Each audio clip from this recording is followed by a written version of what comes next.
ही जी थकबाकी आहे ही थकबाकी म्हणजे इतर क्षेत्रामध्ये जी काय विजेची चोरी होती त्या वीज चोरीचा हिशेब लागत नाही, शेतकऱ्याच्या नावावर टाका, अशा पद्धतीचा हा सगळा हिशोब आहे.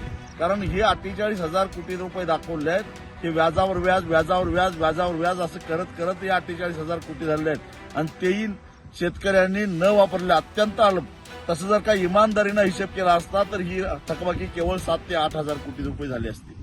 महाराष्ट्रातल्या कृषी वीज पंपांची 48,000 कोटीची थकबाकी असल्याचा नवा शोध देवाभाऊनी लावलेला आहे.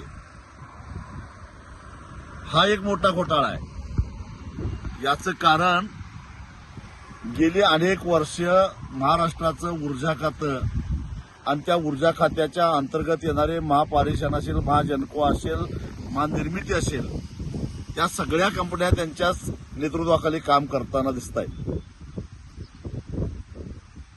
आणि ही जी थकबाकी आहे ही थकबाकी म्हणजे इतर क्षेत्रामध्ये जी काय विजेची चोरी होती त्या वीज चोरीचा हिशेब लागत नाही, शेतकऱ्याच्या नावावर टाका, अशा पद्धतीचा हा सगळा हिशोब आहे.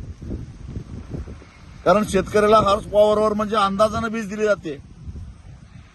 म्हणजे जे इतर वापरत नाहीत ती उरलेली सगळी वीज शेतकऱ्याच्या नावावर टाकायची, चोऱ्या सगळ्या शेतकऱ्यांच्या नावावर खपवायच्या आणि शेतकऱ्यांनी एवढी एवढी वीज वापरली असं रेकॉर्ड तयार करायचं, असं गेली अनेक वर्ष चालू आहे. देवाभाऊ जेव्हा महाराष्ट्राचे उपमुख्यमंत्री होते, ऊर्जा खातं त्याही वेळा त्यांच्याकडेच होतं. मी एकदा त्यांना भेटलेलो होतो आणि त्यांना विनंती केली की आमचे शेतकऱ्यांची काही थोडीफार त्यावेळी दुष्काळ सदृश परिस्थिती होती, थोड्याफार थकबाकी राहिल्या आहेत, विशेषतः मराठवाड्यातल्या आणि विदर्भातल्या.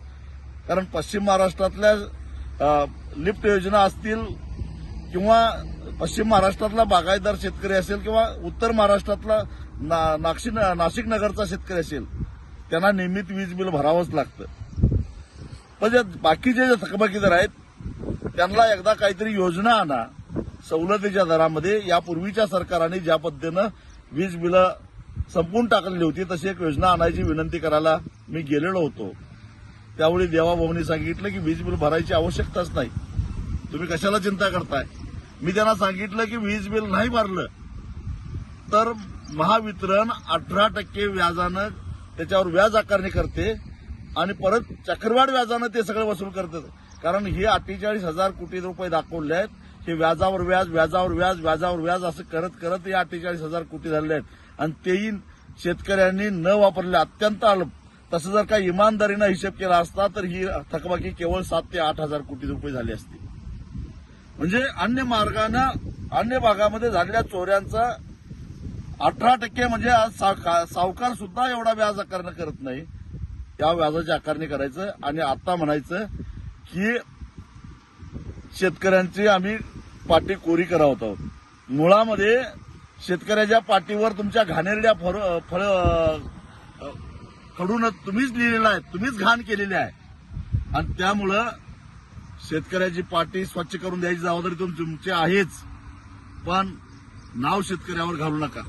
कारण अनेक घोटाळे, जसं 40-42 हजार कोटीचा शक्तीपीठ महामार्ग 1,10,000 कोटीला करायचा आणि त्यातनं पैसे काढायचे, त्याच पद्धतीनं शेतकऱ्यांचे 48,000 कोटी रुपये माफ केले असं सांगायचं आणि त्याच्यामध्ये सगळ्या ऍडजस्टमेंट करायच्या.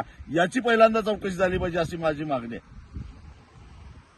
2 वर्ष झालं सरकारनं 7.5 HP पर्यंतची वीज मोफत केलेली आहे आणि ही जी थकबाकी देवाभाऊ म्हणतात ते त्याच्या आधीची व्याजावर व्याज व्याजावर व्याज व्याजावर वाढत चाललेली. ही पाटी कोरी करताय म्हणजे शेतकऱ्यावर काही उपकार करत नाही. या ऍडजस्टमेंटची खरं तर चौकशी व्हायला पाहिजे. कारण हा सारा घोटाळा काय, तुम्ही शेतकऱ्याला दिवसा वीज द्यायच्या नावाखाली जे कुसुम योजना आणि अन्य योजनेच्या माध्यमातून जे सोलर प्रकल्प राबवलेले आहेत, त्यासाठी खरेदी केलेले सोलर पॅनेल त्याची खरी किंमत किती आहे आणि ते महावितरण महापारेषणच्या महाजनकोच्या माध्यमातून कितीला खरेदी केल्यात याची चौकशी झाली पाहिजे. आणि ही सगळी चौकशी झाली तर ज्या 70,000 कोटीच्या सिंचन घोटाळ्याचा गाजावाजा करून देवाभाऊंनी 2014 साली सत्ता हस्तगत केली त्याच्यापेक्षाही मोठा घोटाळा बाहेर आल्याशिवाय राहणार नाही.